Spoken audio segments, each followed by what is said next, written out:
invested, we put personal money, and we started our activities with a focus of really the poor people, and giving these poor people access to education, to microfunding, to vocational training, and the choice was to be in this area, and we've been in this area since 2006, and then we expanded our activities in the last year in 2 more areas, which is Sidi Bouzid, where the revolution started, and Gafsa, where there are many, many social problems. And also, it was important that we do not have what we call the color of the party. We were, as we say, neutral. We were not against, but we were not for. What we've been providing so far, we have an outreach. I mean, we touch about more than 2,000 families here. We provide activities for youth and empower the entrepreneurship of the underprivileged and educated population through microlending, through management training, and this is what we are also, something else that we are trying to do after the revolution is to talk about women's rights, because women's rights are today a little bit under debate, and we want to make sure that women in Tunisia understand what they have, so they know, they understand what they might lose. This is an NGO that is funded now actually by almost all the foreign, what we call them, cooperation programs, European cooperation programs, which are represented by their embassies here in Tunisia. So we are funded by the French embassy, Finland, the Dutch, the American embassy, the Canadian embassy, the British embassies, all these cooperation programs. We are also providing some French courses, conversation, and we are going to start with an English course also, because it's what the community members are asking for. They are really willing to learn, and aside of learning a job, they also want to learn more about other things. So it's one of our huge program. Another program that we started this year, which for us was very important, is a citizenship awareness program. We'd like to say, like she said, we have the elections. This Constituent Assembly was something very new for everybody. And very few people were able to understand what was going on. Why would we have this Constituent Assembly? What would be its role, its components? So we have provided many training sessions here for all community members. But like she said, also most of the participants were women. And we also did the citizenship action in Sidi Bouzid and Gafsa. We thought that it could be very helpful to the community there to understand what was going on. And aside of these programs, we have also the social programs, which are very interesting. And now we are focusing on handicapped people and handicapped kids especially. So far we have chosen 5 kids, and we have provided training to what we call leaders. They are volunteers. And we have learned them how to manage with handicapped people, because it's not easy.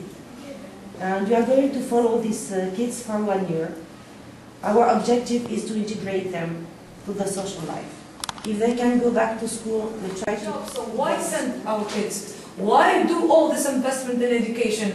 If my kid will leave the university and will not find a job, why waste all this time and money?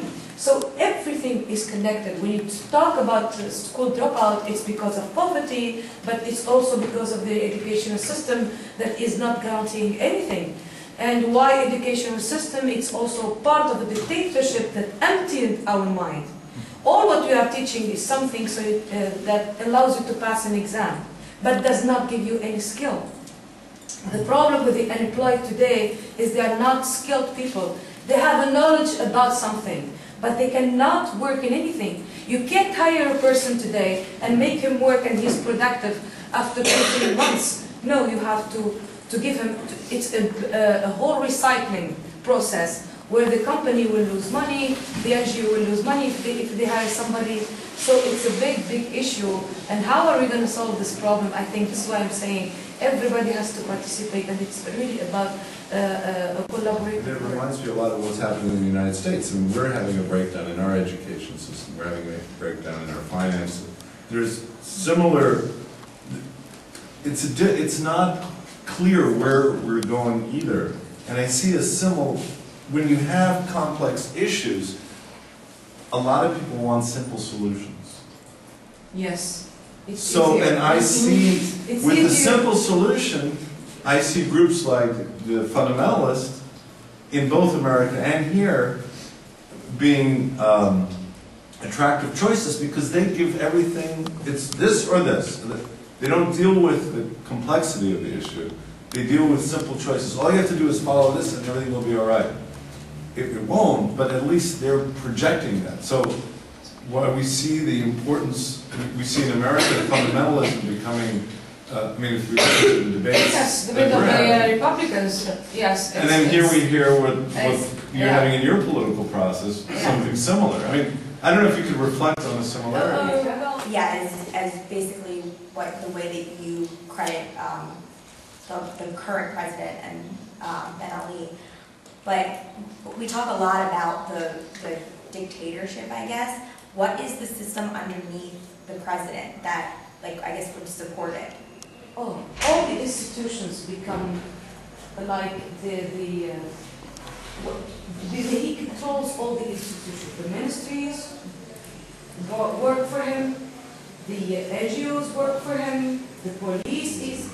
One of them said something that I took to heart, which was she thought that there was too much focus on cultural struggles with post-revolution, more conservative and fundamental values, Wahhabi and values, that kind of stuff, and not enough focus on the economy and jobs and getting people out of poverty.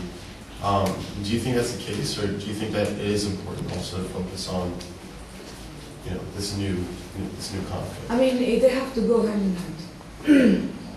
I think that culture is on, every student chooses on what he or she wants to work on, and for me, it's the best message that we can give to our people here, that Americans, for me, I've never seen, you are unpopular, the citizens who share. You have a lot to give, and people at the end, when students stay with us here and spend 2 months and they eat couscous and they share good time with the people, they love each other and they leave with cries really. So it's the best communication, it's talking, coming here, and we rely on you to be the ambassadors of Tunisia after you going back to the United States. And this is how we can promote peace. It's really that we become like citizens of the world and just send more and more people here to discover who we are. As long as they're not in military uniform. No. You were like, I'm gonna take pictures with all of you.